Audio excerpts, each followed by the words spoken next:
नमस्कार, बुलेटिन में आपका स्वागत है। मैं हूं आपके साथ आशा सरमाल। चलिए शुरुआत करते हैं बुलेटिन की इस वक्त की बड़ी खबर से शुरुआत करेंगे। कठुआ से देखने को मिल रही है लगातार आप देखिए रंजीत सागर डैम में जिस तरह से सर्च ऑपरेशन चलाए जा रहे थे, अब फिर यहां बड़ी अपडेट जो है वो सामने आई है। रंजीत सागर झील से को पायलट की तलाश के लिए अभियान तेज कर दिया गया है। पायलट एएस बात का शव मिलने से यहां उम्मीद की नई किरण जगती हुई नजर आ रही है। अंडर वाटर व्हीकल की मदद से दुर्घटनाग्रस्त हेलीकॉप्टर के पायलट का शव मिल गया है और 3 अगस्त को रंजीत सागर झील में सेना का हेलीकॉप्टर दुर्घटनाग्रस्त हो गया था और उसी वक्त से लगातार यहां पर सर्च ऑपरेशन जो है वो चलाए जा रहे थे, जिसमें नेवी ने भी अपना भाग दिया था। एनडीआरएफ और एसडीआरएफ की टीमें भी वहां पर तैनात थी और लगातार अभियान जो है वो छेड़ कर रखा गया था, लेकिन बिल्कुल मायूसी जो है वो हाथ लगती हुई नजर आई थी। आज बड़ी अपडेट जो है वो कठुआ से देखने को मिली है, जहां पर रंजीत सागर डैम से को पायलट की तलाश के लिए अभियान एक बार फिर से तेज कर दिया गया है और पायलट एएस बात का शव मिलने से किरण जो है उम्मीद की जगती हुई नजर आ रही है। यानी यहां पर हेलीकॉप्टर को बरामद करने की पूरी तरह से कवायद जो है वो छेड़ी गई थी। अंडर वाटर व्हीकल की मदद से दुर्घटनाग्रस्त हेलीकॉप्टर से पायलट का शव बरामद कर लिया गया है और 3 अगस्त को यह बड़ी घटना पेश आई थी, जिसमें यह भी बताया जा रहा था कि आखिर कहां से उड़ान भरी गई है और कहां तक लैंडिंग होनी थी। इसके बारे में भी फिलहाल कोई जानकारी नहीं सामने आई थी और कितने लोग मौजूद थे यह भी जानकारी सामने नहीं आई थी। लेकिन अब आप देखिए कि पिक्चर किस तरह से साफ होती हुई नजर आ रही है, जिसमें एक पायलट के शव बरामद होने की खबर सामने आ गई है। ज्यादा जानकारी के लिए सरबजीत हमारे साथ जुड़ चुके हैं। सरबजीत, जिस तरह से पिछले काफी दिनों से यानी 3 अगस्त को यह मामला देखने को मिला था, जहां पर हेलीकॉप्टर दुर्घटनाग्रस्त हो गया था डैम के अंदर और उसी वक्त से सर्च ऑपरेशन चलाया जा रहा था, लेकिन अब यहां को पायलट का शव मिलने की वजह से कहीं ना कहीं ये उम्मीद बनती हुई नजर आ रही है कि जितने भी लोग हेलीकॉप्टर के अंदर शामिल थे अब उन्हें यहां बरामद कर लिया जाएगा। जी बिल्कुल, ये जिस तरह से आपने भी जिक्र किया कि लगभग 12 दिन यहाँ पर हो चुके हैं सर्च ऑपरेशन और जितने भी लोग इस रुद्र चॉपर में ये क्रैश लैंडिंग हुई थी जिस यहाँ पर रंजीत सागर झील में, और उसको लेकर लगातार पिछले 5 दिनों से यहाँ पर ऑपरेशन चलाया जा रहा है।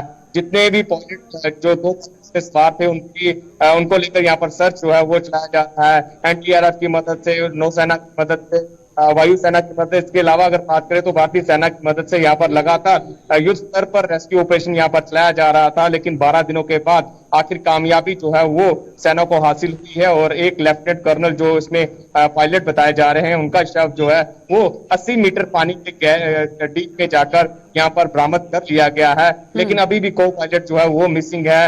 एसएसपी कठुआ ने ट्वीट कर जानकारी जो है कल शाम को ही साझा करी थी कि एक जो पायलट है हेलीकॉप्टर के अंदर कुछ जानकारी इस हवाले से मिली है। जी बिल्कुल, जो सेना के सूत्रों में जानकारी दे पा रहे हैं वो इनका ये कहना है कि 2 लोग इसमें सवार थे। एक लेफ्टिनेंट कर्नल रैंक के थे जिनका शव कल देर शाम जो है वो बरामद कर लिया है, लेकिन अभी भी एक जो है को पायलट वो यहाँ पर मिस गया, जिनको लेकर लगातार राहत और बचाव कार्य यहाँ पर जारी है। आपको बता दें कि जब से ये इस जो चॉपर है ये यहाँ पर क्रैश हुआ है, उसके बाद जो लापता पायलट है वो पायलट है उनको लेकर लगातार यहाँ पर सर्च ऑपरेशन यहाँ पर चलाया जा रहा था। कई टीमें यहाँ पर बुलाई गई हैं और अब सर्च ऑपरेशन को और ज्यादा गति देने के लिए एडवांस टीमें यहाँ पर बुलाई गई हैं। जी अगर ज्यादातर अगर बात करें तो नौसेना की टीम जो है यहाँ पर पहुंची हुई सर्च ऑपरेशन को यहाँ पर छाए हुए है और विशाखापट्टनम से विशेष टीम का दस्ता जो है वो कल शाम ही पठानकोट पे लैंड हुआ था, जिनको आज सुबह बसोली इलाके में पहुंचना था। यहाँ पर यह पूरा सर्च ऑपरेशन चल रहा है, तो आज सुबह ये टीमें यहाँ पर पहुंच चुकी हैं और यही उम्मीद जताई जा रही है कि जितना भी जो सर्च ऑपरेशन जहाँ पर चल रहा है, बचाव राहत कार्य का यहाँ पर चल रहा है, उसको और ज्यादा गति की जिस तरह से एडवांस टीमें जो है वो यहाँ पर लाई गई हैं। सरबजीत, ये बताइए कि जो को पायलट का शव बरामद हुआ है, क्या उनके परिवार वालों को ये सौंप दिया गया? अभी तक आगे की क्या प्रक्रिया है?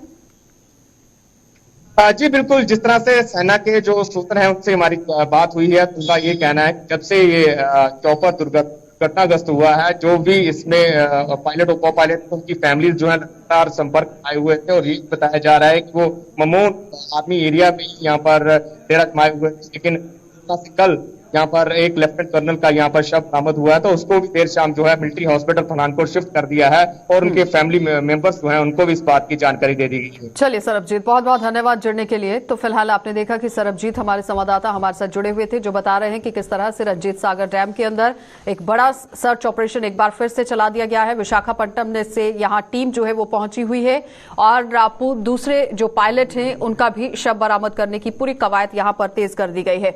चलिए आगे बढ़ जाएंगे, अब आपको श्रीनगर लिए चलते हैं, क्योंकि श्रीनगर में भी एक और बड़ी खबर देखने को मिल रही है, जहां पर अब सियासत जो है वो चरम पर जाती हुई नजर आ रही है। पीडीपी ने अपने स्तर पर विधानसभा चुनावों की तैयारियां शुरू कर दी हैं। नए लोगों को संगठन की जिम्मेदारी सौंपी जा रही है और परवेज अहमद भट्ट यहां श्रीनगर के जिला प्रधान बनाए गए हैं। राहुल अहमद को अमीरा कदल की कमान सौंपी गई है। यानी अब आप देखिए कि किस तरह से विधानसभा चुनावों को मद्देनजर रखते हुए पीडीपी पार्टी लगातार अपना जनाधार बढ़ाती हुई नजर आ रही है और अब एक एक करके मीटिंगों का दौर भी शुरू कर दिया गया है, क्योंकि नए लोगों को संगठन की जिम्मेदारी सौंपी जा रही है। जिसमें महबूबा मुफ्ती की बात करें तो वो साफ तरीके से ये कहती हुई नजर आई थी कि इस बार पार्टी की जितनी भी जिम्मेदारियां हैं वो युवाओं के कंधों पर रखी जाएंगी और साथ ही साथ नए चेहरों को सामने लाया जाएगा। लेकिन इस वक्त आप देखिए कि पीडीपी के हवाले से बड़ी खबर देखने को मिल रही है, जहां पर विधानसभा चुनावों की ये तैयारियां करते हुए नजर आ रहे हैं और नए लोगों को संगठन की जिम्मेदारी सौंपी गई है। परवेज अहमद भट्ट श्रीनगर के जिला प्रधान बनाए गए हैं और साथ ही साथ राउत अहमद की अगर बात करें तो राउफ अहमद को यहां अमीरा कदल की कमान सौंपी गई है। अब देखना यह होगा कि परवेज अहमद भट्ट जिला श्रीनगर के अंदर किस तरह से काम करते हैं, कितना पार्टी की उम्मीदों पर खरा उतरते हैं और उसके साथ ही अगर बात की जाए राउफ अहमद को लेकर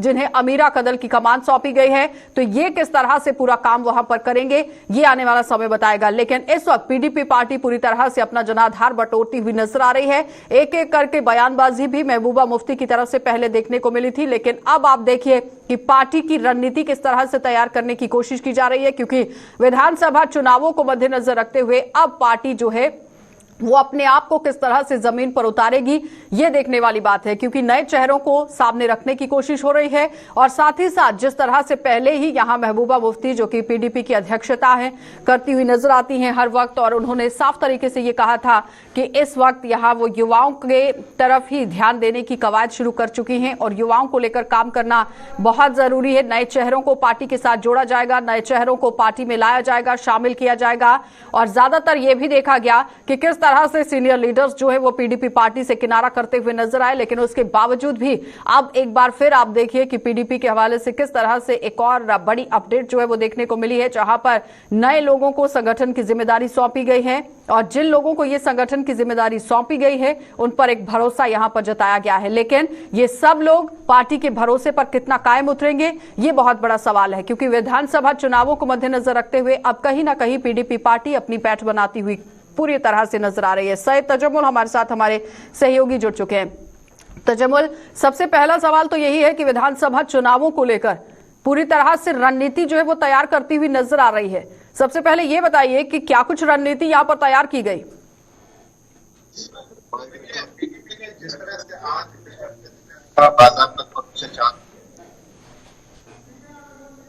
और बाकी जगहों पर तस्वीर में आप देख पाएंगे कि जनरल सेक्रेटरी, नायब सदर और सीनियर लीडर जो हैं तो पीडीपी ऑफिस वाकई श्रीनगर में इस वक्त मौजूद हैं। और आज की इस तकरीब से कबल जो बड़ी अनाउंसमेंट ये हुई, गुलाम नबी लोन हाजिरा ने आपसे कुछ देर पहले प्राइम मिनिस्टर की तरफ से इंतखाबात के हवाले से कल लाल किले की तस्वीर से दी गए बयान पर कहा कि बीजेपी या कोई भी पार्टी जो है जम्मू कश्मीर में जिस तरह से कल जो तिरंगा नहीं रखा गया था तो उस पर कोई एतराज नहीं है, न पीडीपी कभी उसके खिलाफ था। लेकिन इंतखाबात किस वक्त होंगे, किस तरह से होंगे, पीडीपी बिल्कुल तैयार है। सीधे चलते हैं हाजिरा साहब के पास चलते हैं और उनसे देखा है हाजिरा साहब ये जो प्राइम मिनिस्टर की तरफ से बड़ा अनाउंसमेंट किया गया इंतखाबात के लिए तैयारी करें, आप किस तरह से देखें? मैं आपको एक बात बताऊंगा, पीडीपी का हमारे मुख्यमंत्री ने बहुत कहा है कि हम इलेक्शन से हट में हैं, हम इलेक्शन के खिलाफ नहीं होंगे। लेकिन जो हालात इस वक्त है हमारी जम्मू कश्मीर में, उससे ये लगता है कि अभी दूर दूर तक इलेक्शनों का हिसाब नहीं है, क्योंकि विजिटेशन कमीशन जब तक अपनी रिपोर्ट नहीं देता, जब तक वो प्रोसेस खत्म नहीं होगा तभी इलेक्शन लेना हो जाएगा। क्योंकि उन्होंने ये विजिटेशन कमीशन बनाया है और वही वेट कर रहे हैं उसका। तो मुझे लगता है कि ये जो जमहूरियत का, जमहूरी हुकूमत का कोई उत्पादन नहीं हो सकता है। जो यहाँ इस वक्त लोग चल रहे हैं, अच्छे चल रहे हैं, अफसरों के हुक्म चल रहे हैं, उत्पादन पे भी कम्युनिकेट नहीं हो सकता है। इसलिए हम भी चाहते हैं कि इलेक्शन होने चाहिए, और ये नहीं है कि हम उससे पीछे भाग रहे हैं, इलेक्शन से पीछे भाग रहे हैं। हम चाहते हैं कि जितनी जल्दी हो सके। तो जब वो सवाल कीजिए कि पीडीपी पार्टी ने इस वक्त अपनी रणनीति को बिल्कुल पूरी तरह से बदल दिया है। उन्होंने कहा कि नए चेहरों को सामने लाया जाएगा, युवाओं के लिए काम होगा। प्रेसिडेंट साहबा का ऐलान हुआ है कि अब की बार जो है युवा सामने आ जाएगा और पीडीपी के साथ जो है अच्छे उम्मीदवार सामने आ जाएंगे। किस तरह से आप देखते हैं ये बड़ा चैलेंज है? मैं आपको ये कहूँगा कि हमारी पार्टी ने हमेशा वेलकम किया है जो यूथ है, जो हमारे नौजवान हैं। हम चाहते हैं कि वो आगे बढ़े और यहाँ पॉलिटिक्स में हिस्सा ले। हम हमेशा उनका वेलकम करते हैं और हम यही उम्मीद करते हैं कि यहाँ का यूथ जो है वो हमेशा। तजमुल, सवाल कीजिए कि अगर जिस तरह से विधानसभा चुनाव होते हैं, पीडीपी पार्टी का क्या मैनिफेस्टो रहने वाला है, घोषणा पत्र क्या रहेगा? जो मैनिफेस्टो होगा इंतखाबात में किस तरह का होगा? देखिए, अभी तो कुछ नहीं कह सकते हैं। अभी जब इलेक्शन का ऐलान होगा तो हम मैनिफेस्टो बनाएंगे कि क्या होगा। डिलिमिटेशन को लेकर बात कर रहे हैं कि डिलिमिटेशन ने जिस तरह से काम किया है उसके बाद जल्द से जल्द विधानसभा चुनाव होने चाहिए, लेकिन डिलिमिटेशन कमीशन ने ये क्लियर कर दिया था कि एक रिपोर्ट बनाई जाएगी जहां पर आम लोग अपना सुझाव दे सकते हैं और उसके बाद ही आगे की कार्यवाही यहां पर की जाएगी। डिलिमिटेशन कमीशन देखिए, मैं आपको एक बात बताऊंगा कि हिंदुस्तान की हर रियासत में 2026 तक डिलिमिटेशन नहीं होगा। ये अगर जो ये डिलिमिटेशन का जो किया, सिर्फ जम्मू कश्मीर ने किया, जो किया ये हो जाएगी। लेकिन हमारा ये मौका है कि डिलिमिटेशन कमीशन हम नहीं चाहते। हम ये चाहते थे कि यहाँ पे जो उन्होंने किया है 5 अगस्त 2019 के, हम इसलिए के लिए जो इन्होंने दफा 300 को हटाया, 35 को हटाया, उसका मुतबादिल डिलिमिटेशन नहीं हो सकता। तो हम ये चाहते हैं कि डिलिमिटेशन उनका काम है, कैसे करते हैं, क्या करते हैं। हमने इसलिए नहीं दिया कि 5 अगस्त 2019 को जो फैसला सुनाया गया था वो इस वक्त सुप्रीम कोर्ट के दायरे में है। जी आशा, आप सवाल पूछें। 5 अगस्त 2019 को जो फैसला सुनाया गया था जिसमें धारा 370 को संशोधित किया गया था, वो इस वक्त सुप्रीम कोर्ट के दायरे में है, जिसे लेकर बार बार पीडीपी जो है वो बात करती हुई नजर आ रही है। मैं यही कहता हूँ कि उसको चैलेंज किया गया है, सुप्रीम कोर्ट के सामने चैलेंज किया गया है और इनको एहतराम करना चाहिए था उसका कि सब जुडिस मामला है। इनको डिलिमिटेशन प्रोसेस यहाँ तब तक शुरू नहीं करना चाहिए था जब तक सुप्रीम कोर्ट का। आज की जो बैठक थी वो किन मुद्दों को लेकर रही? जिस तरह से इन्होंने साफ कह दिया कि डिलिमिटेशन कमीशन को जो 2026 में मुल्क में करना था, हदबंदी का जम्मू कश्मीर में कबल वक्त कराया गया और इसलिए उन्होंने उसमें हिस्सा नहीं लिया। लेकिन सुप्रीम कोर्ट में जो इस वक्त याचिका है उस पर चैलेंज उन्होंने किया हुआ है। लेकिन कुल मिलाकर जम्मू कश्मीर में प्राइम मिनिस्टर के उस तकरीब के तनाजुर में आप देख पाएंगे कि एक बड़ी तकरीब जो है पीडीपी ऑफिस में हुई है, जहां पर डिस्ट्रिक्ट प्रेसिडेंट और कॉन्स्टिट्यूंसी के जो इंचार्ज वगैरह है उनको जिम्मेदारी दी गई। गालिबन इसका मतलब ये है कि जब भी होंगे। क्या लगता है तजमुल कि यहाँ पर जिस तरह से 2 लोगों को जिम्मेदारी सौंपी गई है, एक को जिला श्रीनगर से और अमीरा कदल से, क्या लगता है कि जो जिम्मेदारियां सौंपी गई हैं उस पर कितना खरा उतरेंगे ये लोग? देखिए, खड़ा उतरना तो आवाम का रद्दमल देखना पड़ेगा कि अमीरा कदल में किस तरह के हालात ठीक करेंगे और उसके बाद जम्मू कश्मीर में श्रीनगर में खुर्शीद आलम के पार्टी छोड़ने के बाद हाजी परवेज को जो जिम्मेदारी मिली है, हालांकि काफी टाइम तक इजाफी चार्ज जो था वो state secretary Abdul Hamid Koshin के पास था, लेकिन उसके बाद क्योंकि 8 कॉन्स्टिट्यूंसी थे, मुझे लगता है कि परवेज से बड़ी जिम्मेदारी आयद है। और साथ ही साथ अमीरा कदल एक बहुत बड़ा चैलेंज है जिसके लिए पीडीपी ने कबल वक्त जो इंचार्ज है उनका ऐलान किया। देखने वाली बात होगी आवाम का रद्दमल और आवाम का मैंडेट आपकी बात किस तरफ जाता है। चलिए तजमुल, बहुत बहुत धन्यवाद जुड़ने के लिए। तो फिलहाल आपने देखा कि तजमुल हमारे साथ हमारे सहयोगी जुड़े हुए थे जो बता रहे हैं कि किस तरह से अब आगे आने वाले समय में रणनीति जो है वो पीडीपी पार्टी यहां तैयार करती हुई नजर आ रही है। लेकिन सबसे बड़ी बात यहां पर यह है कि नए चेहरों को इस वक्त मौका दिया गया है, उन पर भरोसा जताया गया है। अब देखना यह होगा कि ये सब लोग कितना भरोसे पर कायम उतरते हैं। आगे बढ़ जाएंगे, एक और बड़ी खबर से आपको रूबरू करवा देते हैं, क्योंकि सांबा से भी अब बड़ी खबर जो है वो देखने को मिल रही है, जहां पर जम्मू पठानकोट हाईवे पर नशे की बड़ी खेप बरामद हुई है और विजयपुर में ट्रक से 101 किलो भुक्की भी बरामद की गई है। पुलिस ने 2 तस्करों को गिरफ्तार कर यहां भुक्की जब्त कर ली है और दोनों के खिलाफ एनडीपीएस एक्ट के तहत मुकदमा दर्ज कर लिया गया है। इस वक्त की बड़ी update Jammu Pathankot national highway से सामने आ रही है, जहां पर एक बार फिर से पुलिस जो है वो सक्रिय होती हुई नजर आ रही है और बड़ी कार्यवाही को यहां पर पुलिस ने अंजाम दिया है। बड़ी सफलता हाथ लगी है। विजयपुर में ट्रक से 101 किलो भुक्की बरामद की गई है और पुलिस ने 2 तस्करों को भी यहां गिरफ्तार कर लिया है और दोनों के खिलाफ एनडीपीएस एक्ट के तहत मुकदमा दर्ज कर लिया गया है। लेकिन ये कोई पहला मामला नहीं है कि इस तरह से तस्करी के मामले जिला सांबा से देखने को मिले हों। इससे पहले कठुआ के अंदर से भी यहां पशु तस्करी के मामले सामने आए थे। अब जिस तरह से जिला सांबा के अंदर से खबर निकलकर सामने आई है तो सवालिया निशान जरूर बनता है कि आखिर इतनी खेप लेकर प्रवेश द्वार को किस तरह से इन्होंने पार किया है, वहां पर सिक्योरिटी रीजन क्या कुछ चल रहा है, सिक्योरिटी रिव्यू किस तरह से चल रहा है, यह बहुत बड़ा सवाल अब यहां बनता हुआ नजर आ रहा है। क्योंकि ये जो भुकी है वो 101 किलो है जो बरामद की गई है जिला सांबा के अंदर से, विजयपुर के अंदर से यहां पर यह बरामद हुई है। लेकिन सवाल यहां पर यह है कि प्रवेश द्वार लखनपुर को क्रॉस कर विजयपुर तक इतनी बड़ी खेप कैसे पहुंच गई और उसके बाद अगर नाके पर चेकिंग होती है तो वहां पर यह जब्त होती है। उससे पहले पोस्ट पर क्यों गाड़ी को नहीं रोका गया, आखिर वहां पर बरामदगी जो है वो क्यों नहीं हुई। ऋषि खजूरिया हमारे साथ जुड़ चुके हैं। ऋषि, सबसे पहले यह बताइए कि सफलता तो पुलिस को हाथ लगी है, लेकिन सवाल यहां पर यह है कि लखनपुर जो प्रवेश द्वार लांघ कर ये लोग विजयपुर तक पहुंच गए। देखिए, बिल्कुल आशा, मैं आपको बता दूं कि एक चीज तो मैं क्लियर कर दूं कि ये जो खेप थी ये कश्मीर घाटी की ओर से लाई जा रही थी और इसे पंजाब की ओर ले जाने का प्रयास इन नशा तस्करों द्वारा किया जा रहा था। और पुलिस को शक हुआ लगातार जिस तरह से काफी ज्यादा जो ट्रकों की तादाद है वो नेशनल हाईवे पर बढ़ती जा रही है, तो पुलिस ने 15 अगस्त को देखते हुए ही लगातार ये जो अभी चेकिंग का अभियान है लगातार चलाकर रखा है। और पुलिस को शक हुआ कि शायद इसमें कुछ इस तरह का इलीगल शायद एक्टिविटी कर, ये जो ट्रक कार है लोग जिसमें स्मगलर बैठे हुए थे, इलीगल एक्टिविटी के प्रयास से विजयपुर तक पहुंचने के लिए भी आप देखिए बीच में कितने नाका आए हैं, कितने पोस्ट आई हैं। कश्मीर से जब आप निकलते हैं काजीकुंड है, बनिहाल है, रामबन है, उसके साथ बटोत है, ये पत्नी टॉप है, उधमपुर नाका है, जहां पर पुलिस बहुत बड़े बड़े दावे पेश करती है कि जखैनी मोड़ पर एक बहुत ही हाईटेक नाका जो है वो बनाया गया है जहां पर सीसीटीवी फुटेज भी लगाई गई है। और मॉडर्नाइजेशन की बात करें तो बहुत ही बातें वहां पर होती है, लेकिन उसके बावजूद भी विजयपुर के अंदर पहुंच जाती है इतनी बड़ी खेप।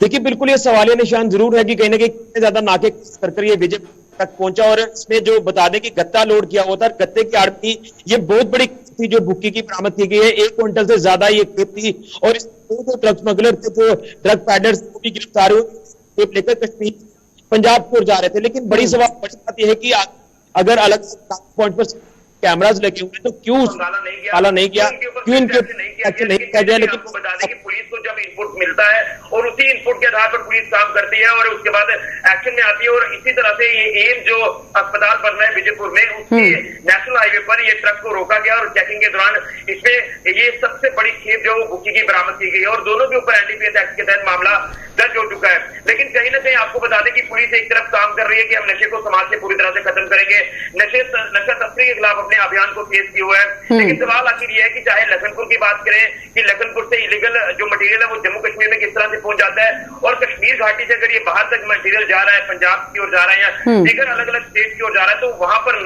क्योंकि ऋषि सवाल ही यही है, 2 ही रूट हैं। अगर आपको जम्मू कश्मीर के अंदर प्रवेश करना है तो लखनपुर बॉर्डर को क्रॉस करना है, वहां पर चेकिंग क्या कर रही है पुलिस, ये बहुत बड़ा सवाल। दूसरी तरफ कश्मीर से अगर यहां पर कोई चीज लाई जा रही है तो रास्ते में इतनी पोस्ट हैं, इतने नाके हैं, वहां पर क्या चेकिंग हो रही है, ये बहुत बड़ा सवाल है। यानी अगर विजयपुर के अंदर ये खेप पहुंच रही है तो जाहिर तरीके से सोचिए कि हथियारों का जखीरा भी यहां तक पहुंच सकता है और कई तरीके से आपने देखा कि आतंकियों को गिरफ्तार भी किया गया है। देखिए, बिल्कुल आशा सही कहा आपने। इससे पहले भी कई ट्रक जो वो कश्मीर घाटी को जब एसेंशियल सप्लाई लेके जाते हैं और लगातार आतंकवादी अपने OGW यहाँ पर तैयार कर रही है और ओवरग्राउंड वर्कर्स को तैयार कर रही है। और इससे पहले भी हथियारों की खेप ट्रकों के माध्यम से कश्मीर पहुंच चुकी है और कश्मीर के रास्ते से यहाँ पर कई ऐसी इलीगल सामग्री है जो देश के अलग अलग हिस्सों में पहुंचाई जाती है। यानी एक तरफ पुलिस दावा करती है कि हम क्राइम को खत्म करने में लगातार एक प्रयास कर रहे हैं जिसमें कामयाबी हाथ में मिल रही है। लेकिन सवाल यहाँ पर यह है कि जो लूप होल्स रह जाते हैं जिसके ऊपर काम करना काफी ज्यादा जरूरी रहता है, उस पर काम नहीं किया जाता और कहीं ना कहीं वो चीज घातक साबित हो जाती है। चाहे हथियारों की खेप जब घाटी में पहुंच जाती है तो किस तरह से खून खराबा वहां पर होता है, आतंकवादी द्वारा जो खून खराबा किया जाता है। और इसी तरह से जो युवा है समाज के, उनको भी लगातार इसमें नशे में फंसाने का प्रयास किया जा रहा है और ये प्रयास जो है ये पाकिस्तान की तरफ से किया जा रहा है। चाहे नार्को टेररिज्म की हम बात करें या टेररिज्म की हम बात करें, लगातार पाकिस्तान इसे बढ़ावा दे रहा है और इलीगल ये मटेरियल जो इधर से उधर ट्रांसपोर्ट किया जाता है। क्या लगता है ऋषि कि अलग अलग जगहों पर जो नाके लगाए गए हैं पुलिस की तरफ से, कुछ ऐसे नाके भी होने चाहिए जहां पर व्हीकल स्कैनर होना बहुत जरूरी है कि अगर गाड़ी वहां से निकल रही है तो पूरा पता चलना चाहिए कि गाड़ी के अंदर क्या क्या चीजें मौजूद हैं?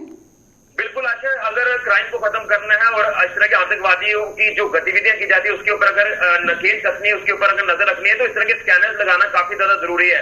और जो बड़े नाका पॉइंट है, जब आप कश्मीर से निकलते हैं, जब आप लखनपुर से निकलते हैं, तो इन बिटवीन जितने भी नाका पॉइंट आते हैं वहां पर कैमरास लगा देने चाहिए। और इसमें बड़ी बात यह है आशा कि जो जिस नाका पॉइंट पर इस ट्रक को पकड़ा गया है वो नाका काफी बड़ा है और उसे काफी अच्छे से स्टैब्लिश किया गया है। एम्स अस्पताल के बाहर वो नाका लगा हुआ है और वहां पर पूरी तरह से हर सुविधा वहां पर लगाई गई है। यहाँ आपने कैमरास का जिक्र किया, वहां पर कैमरास भी लगाए गए हैं और धीरे धीरे उसे स्टैब्लिश किया जा रहा था, शायद वहां पर स्कैनर्स भी लगाए जाएंगे। लेकिन यही उम्मीद करेंगे कि पुलिस जिस तरह से अच्छा काम कर रही है इस काम को, क्योंकि काफी समय से होम मिनिस्ट्री के अंदर ये रिक्वेस्ट डाली गई है कि यहाँ व्हीकल स्कैनर जो है वो लगाए जाने चाहिए। महज ज्यादातर आप देखिए कि स्कैनर्स अगर लगते हैं तो कहीं ना कहीं क्राइम पर भी रोक लगेगी, क्योंकि जो गाड़ियां पशु तस्करी करती हुई नजर आई हैं, ऋषि आपने पिछले दिनों देखा होगा स्कॉर्पियो गाड़ियां 207 गाड़ियां, उसके साथ ही साथ टैंकर के अंदर भी पशु तस्करी के मामले सामने आए। तो जाहिर तरीके से अगर यहाँ व्हीकल स्कैनर होता तो शायद इस तरह से घटनाओं को रोका भी जा सकता है। देखिए बिल्कुल सही कहा आपने, क्योंकि अगर इस तरह की चीजें पुलिस करती है, हमारे सिक्योरिटी फोर्सेस करती है, तो शायद काफी हद तक लगाम स्मगलिंग के ऊपर लगेगी या इलीगल जो धड़ल्ले से हथियारों की खेप घाटी तक पहुंचाई जाती है इसके ऊपर काफी ज्यादा लगाम लगेगी। और मुझे लगता है कि जो हम देख रहे हैं कि प्रशासन को या सरकारों को इसमें संज्ञान लेना है, बैन लगाना है स्मगलिंग पर, ये जो पशु तस्करी की जाती है, तो ये अपने आप ही रोक लग जाएगी। जब इस तरह की चीजें इस तरफ आएंगी तो स्कैनर के जरिए वो स्कैन हो जाएगा, पूरा का पूरा जो गाड़ी होगी वो स्कैन हो जाएगी, तो साफ तौर पर पता चल जाएगा कि हाँ भाई। जिन 2 लोगों को गिरफ्तार किया गया है ऋषि, उनकी तरफ से कोई जानकारी साझा की गई है? देखिए फिलहाल उनसे पूछताछ लगातार जारी है। एनडीपीएस एक्ट के तहत ये मामला दर्ज हो चुका है, दोनों के ऊपर एनडीपीएस एक्ट के तहत कार्रवाई की जा रही है। और ये बड़ी खेप, मुझे लगता है कि इससे पहले ड्रग्स की भी 1 किलो जो ड्रग्स थी वो पकड़ी गई थी जिला साहबा में ही, और वो भी करोड़ों रुपए की वो ड्रग्स थी। और इसी तरह से जो भुक्की की आप देख सकते हैं कि कितनी ज्यादा खेप है, तो कितने युवाओं को ये अपनी चपेट में लेंगे ये स्मगलर, ये काफी सोच विचार करने की जरूरत है। और ये तो एक तरफ यहाँ पर पुलिस को सफलता भी हाथ लगी है ऋषि, जिसमें कोई दो राहे नहीं है, लेकिन सवाल भी सुरक्षा व्यवस्था पर ही उठता हुआ नजर आ रहा है कि कश्मीर से विजयपुर तक ये खेप कैसे पहुंच गई। बहुत बहुत धन्यवाद ऋषि जुड़ने के लिए। तो फिलहाल आपने देखा कि ऋषि खजूरिया हमारे साथ जुड़े हुए थे, जो बता रहे हैं कि किस तरह से कश्मीर से ये खेप लाई जा रही थी। लेकिन सवाल यहां पर यह है कि जब भी इस तरह के तस्करी के मामले सामने आते हैं तो लखनपुर पर भी सवालिया निशान उठता है, जो कि प्रवेश द्वार है जम्मू कश्मीर का। और साथ ही साथ कश्मीर से अगर ये खेप लाई गई है तो जगह जगह पर जो नाके लगाए गए हैं, हाइटन जो एक फैसिलिटी जो है वो बताने की कोशिश की गई कि मॉडर्नाइजेशन हो गई है, वो कहां पर हुई है, ये बहुत बड़ा सवाल है। आगे बढ़ जाएंगे, किश्तवाड़ आपको लिए चलते हैं, क्योंकि किश्तवाड़ से भी आज एक और बड़ी खबर देखने को मिली है, जहां पर गुलिस्तान न्यूज की खबर का असर हुआ है। किश्तवाड़ की सड़कों से आवारा जानवरों को हटाने की मुहिम शुरू कर दी गई है। गुलिस्तान न्यूज पर खबर चलाने के बाद यहां प्रशासन जो है वो हरकत में आया है और हादसों को दावत दे रहे थे ये आवारा पशु जो सड़कों पर घूमते हुए अक्सर नजर आ रहे थे। लेकिन जैसे ही चैनल की तरफ से ये खबर प्रसारित हुई है, उसके बाद पूरी तरह से प्रशासन जो है वो हरकत में आया और इस पर काम शुरू कर दिया गया। इस वक्त की बड़ी अपडेट कि गुलिस्तान न्यूज की खबर का असर देखने को मिला है। लेकिन सबसे बड़ी बात यहां पर यह है कि जिस तरह से आए दिन सड़क हादसे पेश आ रहे थे आवारा पशुओं की वजह से, अब कहीं ना कहीं उस पर रोक लगती हुई जरूर नजर आएगी। दोनों साफ तस्वीरें आपको दिखा रहे हैं किश्तवाड़ से, जहां पर आप देखिए कि पहले किस तरह से पशु जो हैं वो रास्ते के अंदर ही मौजूद रहते थे, बैठे रहते थे, लेकिन अब प्रशासन ने इन्हें हटाने का काम शुरू कर दिया है।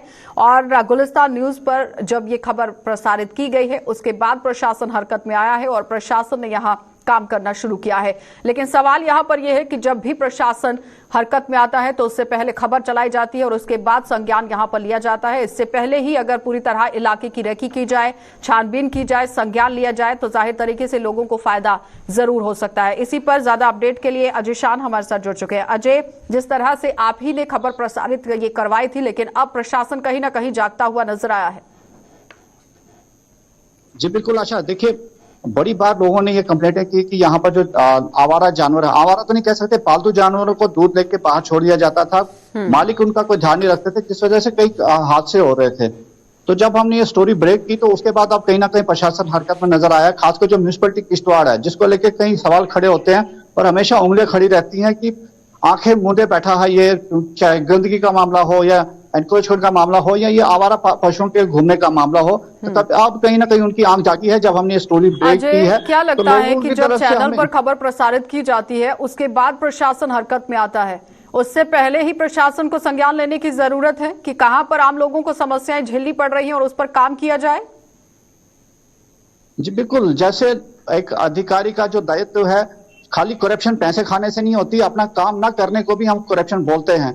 तो आज यहाँ पर यह स्थिति है कि लोग अधिकारियों के साथ कंप्लेंट करने के बजाय आप हमारे पास आ रहे हैं कि हमारा ये इशू है, अधिकारी इसको सॉल्व नहीं कर रहे हैं, आप इसको खबर को करो। और अब जब ये खबरें कर रहे हैं तो उसका असर कहीं ना कहीं ग्राउंड पर दिख रहा है और लोगों के काम हो रहे हैं। तो ये इसी प्रकार की स्टोरी जब हमने किश्तवाड़ टाउन को लेकर की थी, तो अब कहीं ना कहीं जो आवारा जानवर सड़कों पे घूम रहे थे, पालतू जानवरों को दूध लेकर सड़कों पे छोड़ा जा रहा था, उसकी घटनाएं कम हो रही हैं। लेकिन अभी भी कुछ लोग ऐसे हैं जिनको अब म्युनिसिपैलिटी ने चेताया है कि अगर वो अपने घरों में इनको नहीं बांध कर रखेंगे तो इनके खिलाफ कार्रवाई की जाएगी। तो लेकिन बेहतर होता है कि प्रशासन अपनी जो कंसर्न एजेंसीज है वो पहले ही इस पर एक्शन लेते। लेकिन ठीक है, हमारी खबर का ही असर दिखा है अजय, कि क्या वो लगता है कार्रवाई कि इन्हीं नजर सभी आ रही बातों है। को मद्देनजर रखते हुए एलजी प्रशासन की तरफ से उन लोगों पर नकेल कसने की कोशिश की गई कि इन लोगों का एक मसौदा तैयार किया जाए, जो लोग अपनी कुर्सी पर तो बैठते हैं लेकिन कार्यप्रणाली को सही से अंजाम देते हुए नजर नहीं आते?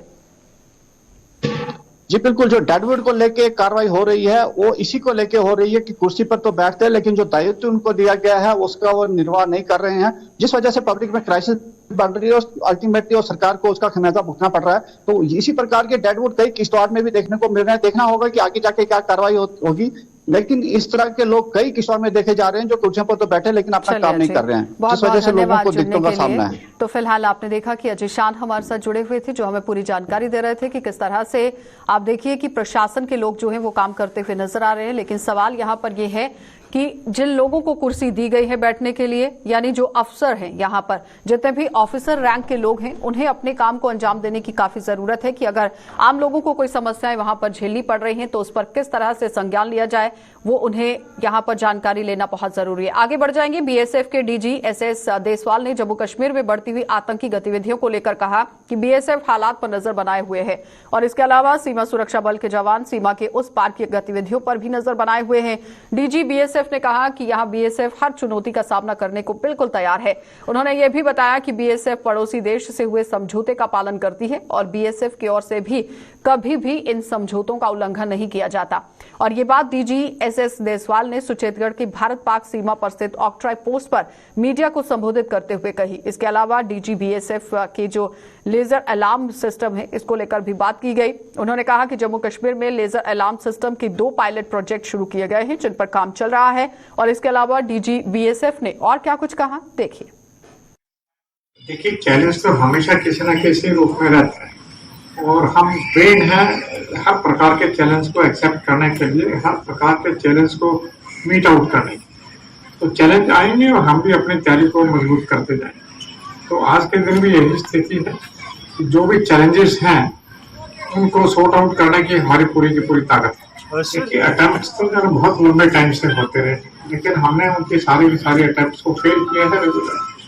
देखिए, हर इश्यूज है ना आपस में बातचीत की जाती है, उठाई जाती है। जितने भी सेंसिटिव इश्यूज हैं वो बायलैटरली जब तक डील होंगी हम पूरा का पूरा शांतिपूर्वक उसको डील करेंगे सर। और जिस दिन जरूरत पड़ेगी जो है अभी और हर प्रकार की जो है एग्जाम, देखिए हम जितने भी इंटरनेशनल कन्वेंशंस हैं, बायलैटरल एग्रीमेंट्स हैं पड़ोसी देश के साथ, उनको हम बड़े आदर से निभाते हैं एक देश के तौर पे। तो बायलैटरल एग्रीमेंट अभी सीज फायर की है तो उसमें हमारी तरफ से कोई वॉलेशन नहीं है और हम कोशिश करेंगे जब तक हमारा बायलैटरल एग्रीमेंट है उसको बहुत ही अच्छे नियत से निभाएंगे। लेकिन हमारा पूरा का पूरा जो अक्रॉस द बॉर्डर एक्टिविटीज हैं उनके ऊपर हमारी पूरी की पूरी नजर है और जो हमें जरूरत है जो एक्शंस लेने की उसके लिए हम तैयार हैं। चलिए, बुलेटिन में फिलहाल इतना ही। देश और दुनिया की खबरों के लिए आप बने रहिए गुलिस्तान न्यूज के साथ।